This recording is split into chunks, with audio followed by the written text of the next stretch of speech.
Educação e computação, ontem e hoje. Sejam bem-vindos ao nosso podcast Educação em Bits, onde falamos sobre a transformação da educação através da tecnologia. O avanço da tecnologia tem transformado profundamente os modos de ensinar e de aprender. Diante disso, torna-se essencial compreender como a formação de professores em computação se adapta a essas mudanças e prepara profissionais para atuarem em um cenário educacional cada vez mais digital. Escolhemos como tema a relação entre educação e computação e trouxemos a perspectiva de um coordenador de curso, que nos permite um olhar privilegiado sobre os desafios, avanços e possibilidades desse campo.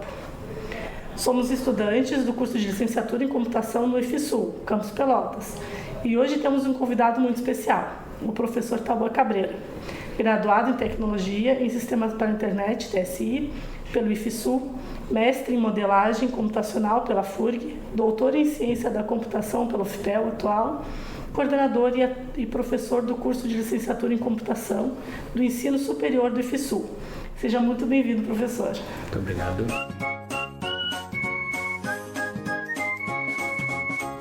Boa noite, ao professor Tauan e aos colegas.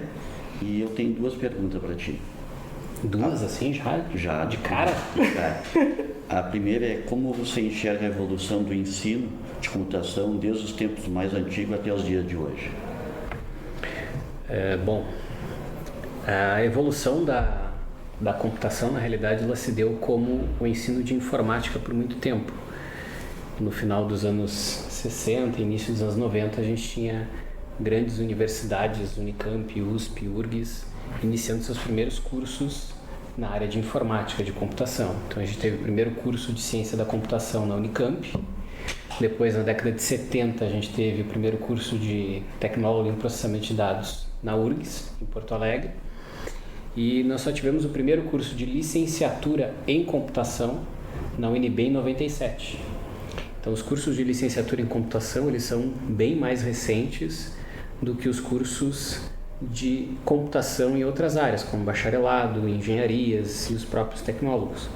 Então, de lá para cá, nós temos aí menos de 30 anos da criação do primeiro curso de licenciatura em computação no país. E de lá para cá, tivemos a criação de outros cursos de licenciatura em computação, de licenciatura em informática ou de áreas relacionadas pelo país, até a criação do nosso curso de licenciatura em computação aqui no Campus Pelotas, que se deu em 2012, com o ingresso da primeira turma em 2013.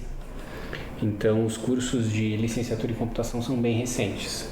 Até então, a gente tinha um ensino muito mais voltado para o ensino superior, para a educação superior, porque nós tínhamos cursos de ciência da computação, engenharia da computação, cursos de tecnologia em diversas áreas relacionadas à computação, à tecnologia da informação, mas eram basicamente cursos voltados para o ensino superior.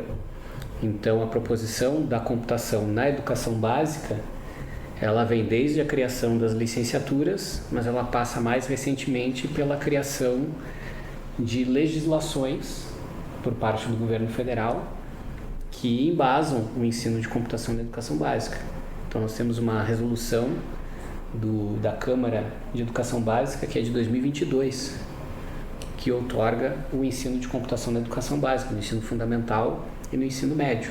Embora nós já tenhamos alguns indícios desse ensino de computação, de certa forma disfarçado na BNCC de 2017 e 2018, do fundamental e médio, a oficialização do ensino de computação na educação básica ela só se dá em 2022.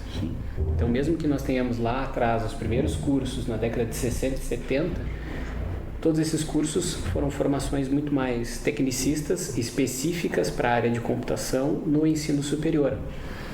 Então, somente no final da década de 90, a primeira licenciatura e agora, mais recentemente, há 2, 3 anos, as primeiras legislações que permitem o ensino de computação na educação básica, né? E além dessa resolução de 2022, a gente tem a lei do PNED, né? Que é a Política Nacional de Educação Digital, que é de janeiro de 2023, que também institui essa política de educação digital na educação básica, uma série de iniciativas para ensino de computação, com formação de professores, políticas públicas, desenvolvimento de recursos para trabalhar com a computação na educação básica também. Bacana, show mesmo. E a outra pergunta é quais são os maiores desafios na formação de professores de computação atualmente? A formação de professores, ela é um desafio em qualquer área. Sim. Porque a gente sabe como é, infelizmente, a educação no nosso país. A gente sabe que a educação ainda carece de muitos recursos, de muito investimento. A gente sabe como é a realidade da maioria das nossas escolas, em termos de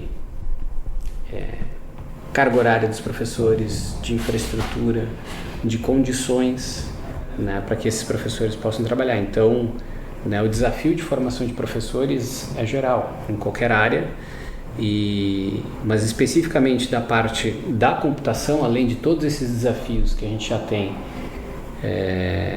para qualquer área, que são os desafios do campo de trabalho, onde o professor vai atuar. Em se tratando de computação, o desafio é equilibrar, e talvez vocês percebam isso no próprio currículo do curso, a parte pedagógica com a parte tecnológica. Né? Muitos estudantes chegam no curso com uma visão muito mais tecnicista, atraídos muito mais pela parte tecnológica, da computação, das disciplinas técnicas, da programação, né? Porque gostam da área, porque querem desenvolver algo na área, e muitas vezes acabam tendo que aliar isso junto com disciplinas de formação geral docente, da área de educação, né? E tem que aliar toda a parte pedagógica junto com a computação. Acho que o outro grande desafio é conseguir trabalhar essa parte da computação de uma forma técnica, de uma forma mais pedagógica, porque uma coisa é tu ser muito bom em uma área específica da computação na parte técnica. Tu és um bom programador, tu trabalhas muito bem com banco de dados, tu é muito bom na área de engenharia de software. Mas a formação de professores te exige um conhecimento pedagógico desse conteúdo, que é como tu vais ensinar esses conteúdos tecnicistas de uma forma que seja adequada para o teu público, né, da educação básica ou da educação superior. Então, esse conhecimento pedagógico do conteúdo específico da área de computação também é um grande desafio. E um último desafio, para não ficar tão extenso e ao mesmo tempo não colocar tantas barreiras assim, a ponto do pessoal desistir, né, é a questão da evolução tecnológica. Porque a tecnologia, especialmente na área da computação, ela evolui muito rápido. Então, nós temos o surgimento todos os dias de novas linguagens de programação, de novos recursos, né? A inteligência artificial com um boom extraordinário nos últimos anos. Então, acompanhar todas essas mudanças e todas essas revoluções tecnológicas que acontecem na computação quase que diariamente é também um desafio para o professor, porque o professor precisa se manter atualizado. E é um desafio para o professor estar em sala de aula com jovens que estão todo o tempo acompanhando essa mudança. As gerações mudam, as gerações passam, os jovens chegam cada vez mais ansiosos por utilizar essas novas tecnologias, esses novos recursos, e o professor precisa não somente acompanhar essas tecnologias, como também adaptar suas metodologias. Então, um professor de computação, além de tudo isso, precisa também rever o seu modo de trabalho em sala de aula. Se ele for com uma metodologia que é uma metodologia muito passiva, em que o estudante é meramente um espectador e ele não é protagonista, ele não desenvolve, ele não parte para a parte prática, esse estudante não se concentra, esse estudante tem dificuldade de engajar na aula, esse estudante está acostumado a ter o celular na mão o tempo todo, de ter aquela recompensa imediata, de ficar acessando redes sociais o tempo todo. Então, como é que o professor de computação consegue ter essa atenção do estudante, ter esse envolvimento dele com a aula? É também adaptando as suas metodologias. Então, tem que acompanhar as tecnologias, tem que adaptar as suas metodologias para o público que vai ser trabalhado em sala de aula, e precisa tentar encontrar esse equilíbrio entre a parte pedagógica e a parte específica da computação também. Tem essa dificuldade até porque são nativos, né? E nem todo professor vai ter essa tecnologia pega essa tecnologia desde o início. Né? Tu está falando de nativos digitais e de imigrantes digitais. Isso. Né? Porque normalmente o estudante de hoje em dia, né, que nasceu nos últimos 20, 25 anos, está imerso em meio à tecnologia, porque ele já nasceu na era da internet, já nasceu na era do smartphone, e ele já é um nativo digital porque ele já cresce com acesso a essas tecnologias, com computador em casa, com celular na mão. E o professor é considerado um imigrante digital porque, na realidade, quando ele era jovem, os professores mais antigos, eles não cresceram com essa tecnologia, mas eles vivenciaram esse momento depois dos 30, dos 40 anos. E aí eles passaram a aprender a usar a tecnologia e hoje em dia são desafiados a usar essa tecnologia no ambiente de trabalho deles, né? Sim. Muito obrigado da minha parte, seria isso. Vou passar. Eu acho que é até não é nem só acompanhar a tecnologia, é anteceder ela, porque tu já tem que chegar preparado para os teus alunos porque está vindo e eles já estão acompanhando, já chegam antes, pelo menos é a visão que eu tenho.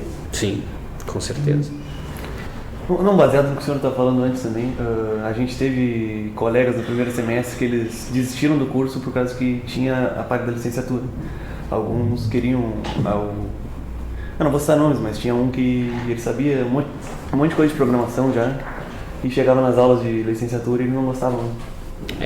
O nosso currículo de licenciatura tem, nos primeiros 2 semestres, em cada um, 2 disciplinas da área de computação. E as demais disciplinas são da área de formação geral docente.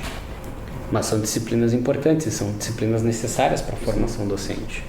Só que muitas vezes o pessoal se inscreve pelo nome computação e não repara que é uma licenciatura em computação. Embora a gente deixe claro isso sempre na acolhida, quando a gente recebe os novos estudantes, né, de que se trata de um curso que tem tanto a formação geral docente quanto a parte da computação. Né? Mas isso não é uma unanimidade. Tem pessoas que realmente procuram o curso porque gostam da docência, porque já têm alguma familiaridade com a questão do ensino, ou porque gostam de estudar, ou porque já foram tutores ou monitores, e que também tem uma certa tendência para o lado tecnológico, que gostam da computação, que gostam de programar, que já tem algum conhecimento prévio. Mas acontece, infelizmente, alguns desistem justamente porque vêm motivados pela parte tecnológica, que a gente sempre tenta promover no curso, mas acabam, infelizmente, se decepcionando um pouco em ter que trabalhar a questão pedagógica. O meu ingresso mesmo no curso foi pensando na computação. E agora, com o passar do tempo, já estou amadurecendo a ideia de ser docente. Isso é uma coisa que a gente constrói aos poucos, né? A gente primeiro atrai os alunos, depois a gente vai convencendo eles ao longo do processo de que a computação é legal, mas que a docência em computação também é muito legal. Porque a gente começa a ver várias perspectivas e várias possibilidades no ensino de computação, né? As próprias legislações recentes que a gente teve foram ganhos, né, graças à Sociedade Brasileira de Computação, que fez esse movimento de aprovar uma série de leis, como a resolução, o PNED. São movimentos importantes para abrir espaço para que vocês possam ter como atuar, de fato, como docentes na educação básica. Porque até então, mesmo com alguns cursos de licenciatura sendo criados há quase 30 anos, nós não tínhamos esse espaço formal de atuação de um docente na área da computação. Eram somente espaços não formais, ou em escolas particulares, ou em cursos, ou então na educação superior. Bom, baseado nisso aí, então, a terceira pergunta é: como é que o curso de licenciatura em computação prepara, né, nós alunos para lidar com as novas tecnologias e também com o ensino básico? Em relação às novas tecnologias, né, a gente já conversou um pouco sobre a evolução constante dessas tecnologias e isso vai ao encontro da necessidade de um currículo e um projeto pedagógico de curso que esteja atento a essas mudanças constantes.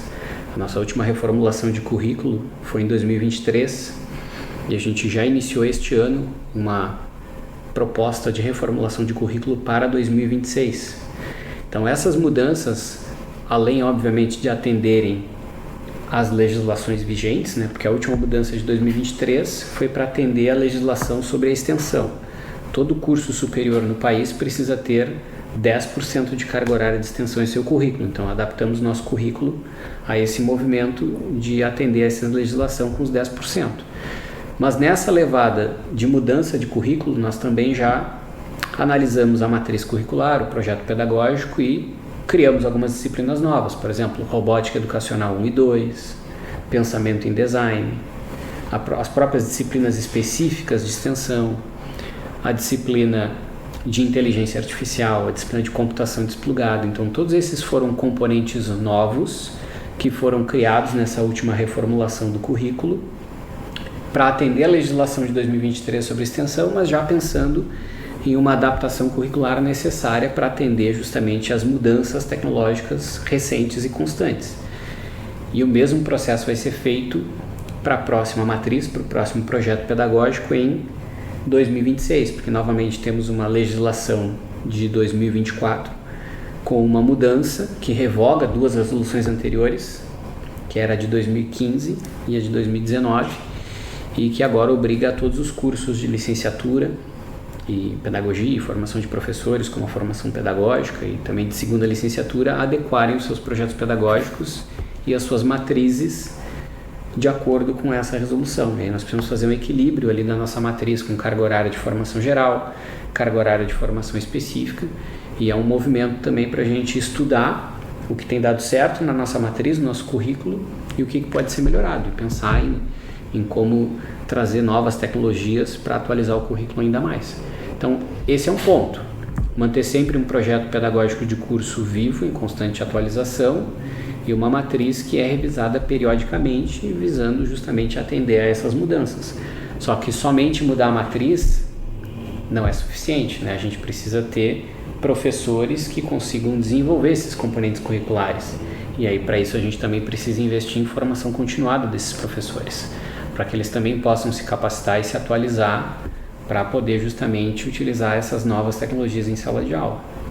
Né? Em relação à parte de ensino, né, ou de educação básica, a gente tem aqui no curso uma série de iniciativas que justamente visam colocá-los na prática docente, no dia a dia da escola, em diversos momentos durante a formação, e de uma forma bem prática e bem realista.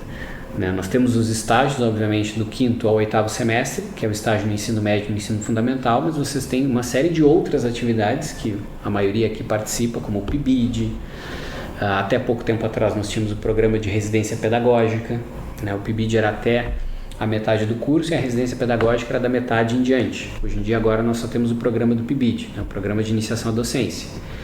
Temos atividades de extensão, né? Como eu disse, a gente reformulou o currículo para atender a legislação com 10% de extensão, então nós temos a curricularização da extensão, que é a extensão dentro do currículo, como disciplina ou como parte de disciplinas. Então vocês também desenvolvem uma série de ações, de projetos de extensão, que normalmente estão vinculados a essa prática pedagógica, essa prática de ensino, que atende formação de professores, formação de estudantes da rede municipal e estadual da educação básica. Então esse lado do ensino básico é propiciar para vocês espaços em que vocês possam de fato atuar como docentes na área de computação, seja dentro da própria instituição ou seja fora dela, atuando nas escolas, por meio dos estágios, extensão, PIBID, etc. Só uma pergunta, essa atualização que vocês fazem no currículo, como é que ela é feita? Ela é feita dentro dos... Dentro do curso nós temos 2 órgãos. Nós temos o NDE e o colegiado. O NDE é o Núcleo Docente Estruturante. Ele é formado atualmente por 5 professores. O coordenador é o presidente do NDE e os outros 4 professores são professores titulares do curso. Esse órgão se reúne periodicamente e ele é que é responsável por propor essas mudanças, essas alterações documentais, regimentais, de projeto pedagógico de curso e de matriz curricular, quando é necessário, ou quando uma legislação exige. E aí, a partir dessa reformulação que o grupo propõe, presidido pelo coordenador do curso, essas mudanças vão para o aval do colegiado. E aí nós temos um grupo de professores maior de todas as áreas com representação não só de professores, mas também de técnico administrativo e representante discente.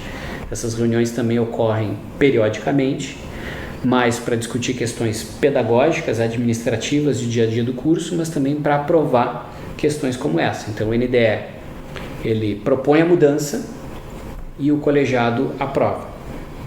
Mas aqui no curso o que a gente faz é iniciar as discussões no NDE, ampliar isso no colegiado e abrir para todos os professores. Então todos os professores podem avaliar o que está sendo proposto, principalmente quando é uma questão de projeto pedagógico e de matriz que interfere em todas as áreas. Então a gente capta, pelo menos foi assim o processo em 2023, que iniciou antes, né? Em 2022, a gente abriu para todas as áreas, para todos os professores, cada um deles avaliou as possibilidades que nós estávamos colocando e propôs as suas próprias alterações na matriz. Nós fizemos esse compilado e criamos a matriz atual. Foi um trabalho coletivo, mas ele parte do NDE e pode ser aprovado no colegiado. Nada. E o que tu acha assim, que precisa mudar no cenário educacional em relação à tecnologia? Se é que precisa alguma coisa?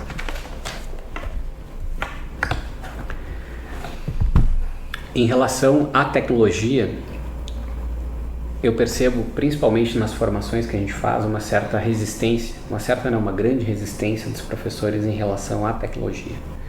Uma resistência é muitas vezes uma aversão à tecnologia, um certo medo de uso da tecnologia, um certo receio de como lidar com a tecnologia. Justamente pelo que o Jesus falou, muitos dos professores que são de outras áreas são imigrantes tecnológicos, imigrantes digitais. E eles sabem utilizar o celular como um usuário comum de rede social, que envia um e-mail, que troca um WhatsApp, mas ele muitas vezes não tem o domínio da tecnologia para utilizá-la como um recurso pedagógico, um recurso tecnológico e pedagógico. Então, acho que isso precisa mudar e eu acho que a gente precisa ter essa mudança de mentalidade. Os professores precisam de formação continuada, para justamente se adequar às novas tecnologias, para conseguir se adaptar a esse cenário de constante mudança, para também poder atualizar suas metodologias usando a tecnologia como um meio, não como um fim, que é o que normalmente acontece, não só com os professores, mas como os estudantes. Eles são meros usuários da tecnologia, mas eles não sabem tirar proveito dessa tecnologia para aprender ou para ensinar. Então eles precisam entender como a tecnologia funciona, para que aquela tecnologia foi desenvolvida, para justamente tirar proveito disso no processo de ensino e de aprendizagem. Então, mas isso são questões que envolvem políticas públicas, é preciso ter investimento nisso, é preciso ter formação continuada de professores.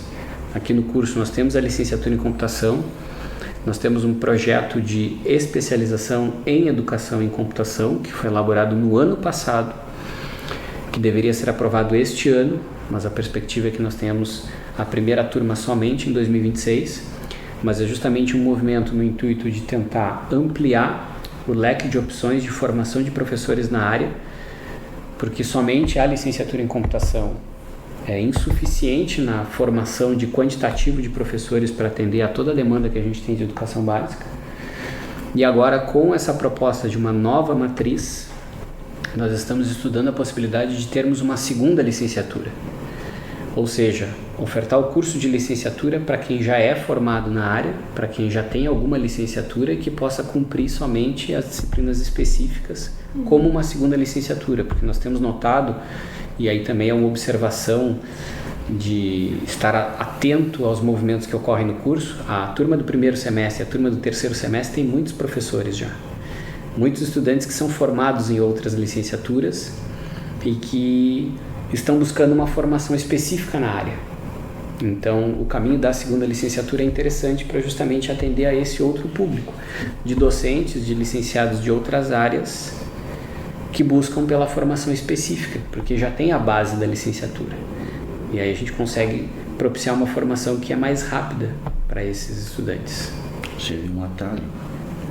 é quase como um atalho. Essa aí é a mesma especialização, aquela que saiu é outra? Ou... Não, nós temos a licenciatura, a especialização com o projeto pronto, aguardando para ser aprovado, e o movimento de segunda licenciatura passa por essa mudança no projeto pedagógico atual com a nova matriz em 2026. A segunda licenciatura seria uma oferta para quem já é licenciado em alguma área entre 1.200 e 1.800 horas. Então, por exemplo, se tu é professor de matemática, tu é licenciado em matemática e tu já tem uma experiência docente de matemática, tu podes ingressar na licenciatura em computação para cursá-la como segunda licenciatura. E aí tu não precisa cumprir a carga horária completa de 3.200 horas. Tu vai cumprir 1.200, porque licenciatura em computação e licenciatura em matemática são ciências exatas, são áreas afins, então tu só cumpre 1.200 horas. E dessas 1.200 horas são 880 horas de formação específica, de componentes como programação, redes, banco de dados, arquitetura. Ou seja, esse licenciado ele não vai precisar realizar as disciplinas pedagógicas, porque ele já tem a formação pedagógica da primeira licenciatura. Ele vai fazer um complemento disso, um atalho, como disse Jesus, de formação das disciplinas específicas da área de computação. Como você vê o papel da computação na formação de cidadãos críticos e criativos? Acho que o papel da computação é importante a partir do momento que ela desenvolve uma série de habilidades que são importantes para os dias atuais, né? Pensamento computacional, pensamento crítico, capacidade de resolução de problemas. Acho que todas essas são habilidades que qualquer cidadão do século XXI imerso, um mundo em constante transformação, com novas tecnologias surgindo, é fundamental, é crucial. E a capacidade que o cientista da computação, o licenciado em computação, enfim, o profissional que é formado na área de computação, de desenvolver o pensamento computacional não só para resolver problemas na área de computação, com algoritmo, com programação, mas para resolver problemas de qualquer área, é importante, é fundamental, né? De pensar em soluções, né? Nós temos a agenda das Nações Unidas até 2030, que são as ODS, que são os Objetivos de Desenvolvimento Sustentáveis. Então, um profissional que é formado nessa área, ele tem que ter um pensamento crítico, tem que ser criativo para propor novas soluções para resolver esse tipo de problema, né? Esses problemas que aparecem junto com as ODS ali, principalmente qualidade na educação, que é o objetivo 4. Qual o seu posicionamento em relação ao aumento exponencial do uso de IAs na educação, tanto docente quanto dos discentes? É bom, mas ao mesmo tempo é preocupante. Na realidade, o uso da inteligência artificial é somente mais uma ferramenta tecnológica que tanto estudantes quanto os professores começam a utilizar hoje em dia. Só que a diferença é que ela é muito mais poderosa, mas antigamente já se utilizava o Google, já se utilizava a Wikipedia, já se fazia muito do Ctrl+C, Ctrl+V para fazer atividades, exercícios, trabalhos. Só que hoje em dia a coisa ficou muito mais fácil, porque ao criar um prompt e fazer uma pergunta da forma correta, tu obtens uma resposta que já busca de todas as fontes possíveis e te entrega um resultado. Quais são os problemas disso? A gente não está desenvolvendo pensamento crítico. A gente está ficando preguiçoso para pensar. E aí, com um clique, com uma pergunta, a gente obtém toda uma resposta, às vezes todo um trabalho completo, que muitas vezes a gente pode só copiar e colar e entregar para o professor, que é muito difícil de detectar o plágio, que é muito difícil de detectar que foi feito por uma inteligência artificial. E a grande preocupação em relação a isso é que tipo de formação nós estamos propiciando. Seremos meramente usuários da inteligência artificial, não vamos desenvolver todo esse lado crítico do pensamento, do raciocínio lógico. É claro que a inteligência artificial ela tem muitos benefícios. Eu posso utilizar a inteligência artificial como um tutor inteligente para personalizar o meu estudo? Posso. Eu mesmo utilizo. Quando eu tenho alguma dúvida sobre determinado assunto, principalmente quando eu assumo uma disciplina que eu não domino, como professor substituto de emergência, a gente precisa recorrer a esses recursos. Mas eu estou utilizando a ferramenta da inteligência artificial como um apoio para me auxiliar naquilo que eu não domino. Então ela é um meio, ela não é um fim. O objetivo é poder aprender com ela, como se eu tivesse um colega do lado, um professor ou um tutor me auxiliando. Então, quando a gente trabalha com essa consciência, principalmente ética, de que eu não vou simplesmente copiar e colar o que a inteligência me entrega, mas eu vou usá-la como aliada para conseguir desenvolver algo que eu preciso, tudo bem.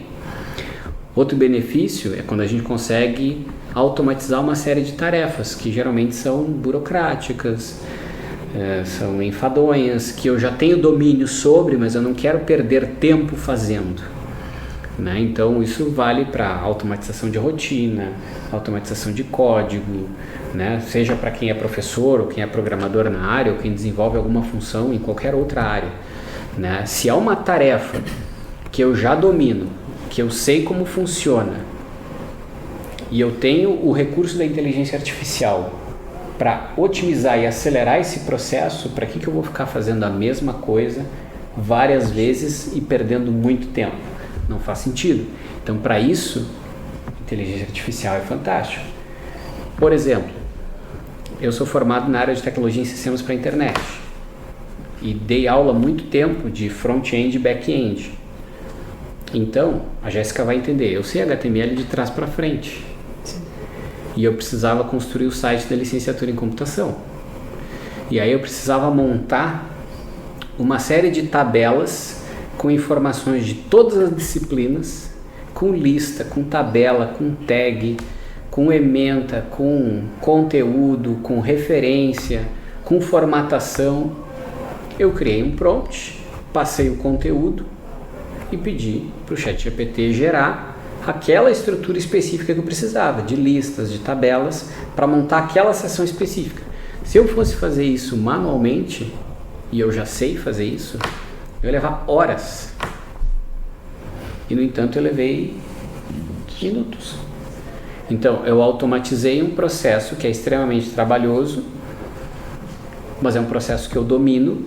Então, eu consigo aferir se o resultado que a inteligência artificial está me entregando é certo ou errado, porque o que ela me entregou eu inclusive posso corrigir. E aí vem a questão do pensamento crítico, do senso crítico, de avaliar, não simplesmente copiar e colar, de eu conseguir verificar se o que ela está me entregando está correto, porque ela pode errar, ela pode delirar, ela pode ter seus devaneios, tem muito, né?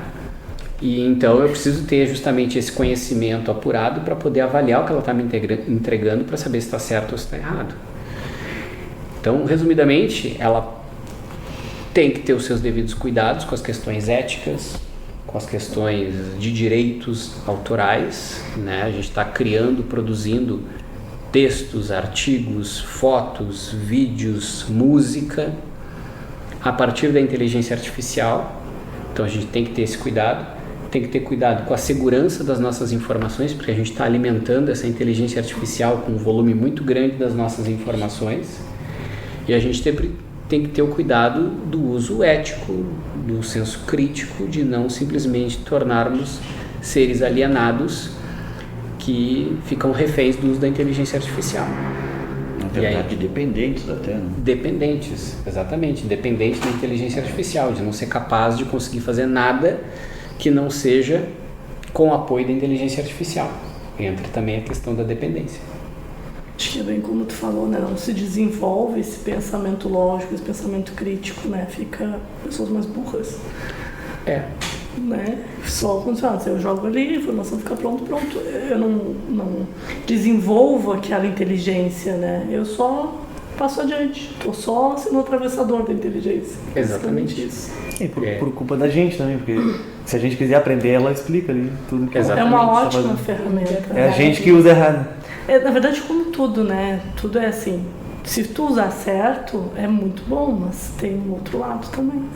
Quando tu sabe tirar proveito, é um excelente recurso, né? Quando não é simplesmente um mero... Quando tu não está simplesmente te apropriando daquilo, explorando aquilo e tu está usando aquilo ali como um apoio e não como um fim, é ótimo.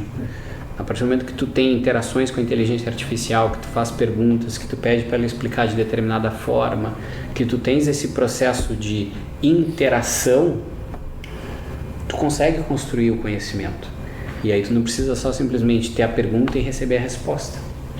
Então esse processo, sim, ele é muito rico na construção do conhecimento e pode ser benéfico com o uso da inteligência artificial.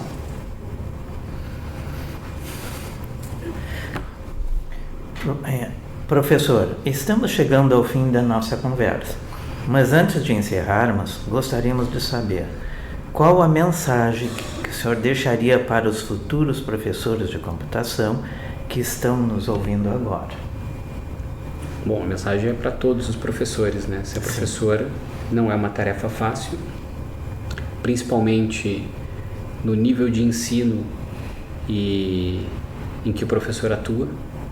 Porque se ele é um professor de educação básica e ele atua na escola do município ou do estado, principalmente na rede pública, o desafio é bem maior. Mas o professor, ele é professor porque ele realmente tem uma vocação para ser professor, independente de ele atuar na educação básica, no ensino superior, numa escola pública ou numa escola privada, ou no município, no estado ou na rede federal. Eu acredito que o professor é professor porque ele tem essa vocação, porque ele gosta de ensinar e ele gosta de poder auxiliar no desenvolvimento das pessoas.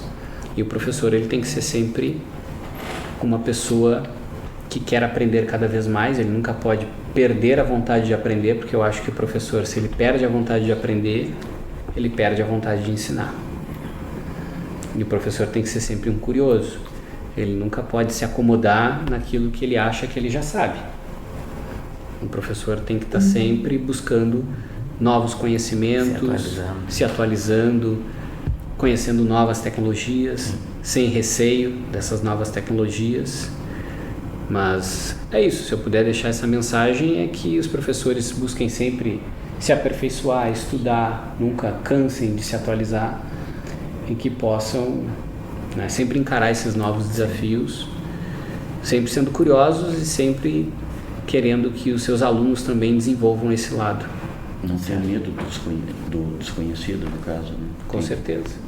Eu acho que esses são dois pontos muito importantes. Manter a curiosidade de querer aprender, né? E não ter medo do que vem pela frente, né? Porque a gente sabe que chega uma certa época na vida que as pessoas têm a tendência de se acomodar. Não, o que eu sei tá bom. E como professor que a gente vai passar para as próximas gerações que vêm é sempre isso, sempre manter a mente aberta, né? O que vem. Exatamente. A mente aberta não só para novos conhecimentos, mas a mente aberta também para que os alunos tenham a contribuir, né? Porque muitas vezes o professor acha que ele detém todo o conhecimento do mundo, Mestre magnata, que ele já é o especialista, detentor de todo o conhecimento, mas a cada nova turma que vem com novos alunos, sempre vem uma nova perspectiva, a gente sempre aprende alguma coisa diferente. Né? O professor também tem que saber valorizar o conhecimento prévio que os alunos trazem e como isso pode contribuir em sala de aula. Sim. Isso também é bem importante. Mas é isso, é sempre ser um curioso, sempre querer aprender coisas novas e sempre querer se aperfeiçoar. E se aperfeiçoar é fazer um curso, fazer uma capacitação, buscar um programa de pós-graduação, um mestrado, um doutorado. É atuar na parte de ensino, mas também fazer um pouco de pesquisa, um pouco de extensão, porque as coisas se comunicam entre si e auxiliam umas às outras.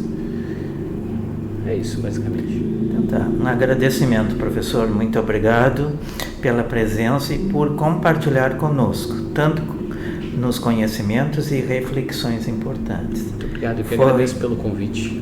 Foi um prazer recebê-lo. Educar com tecnologia é preparar para o presente e não só para o futuro. Excelente. Bem.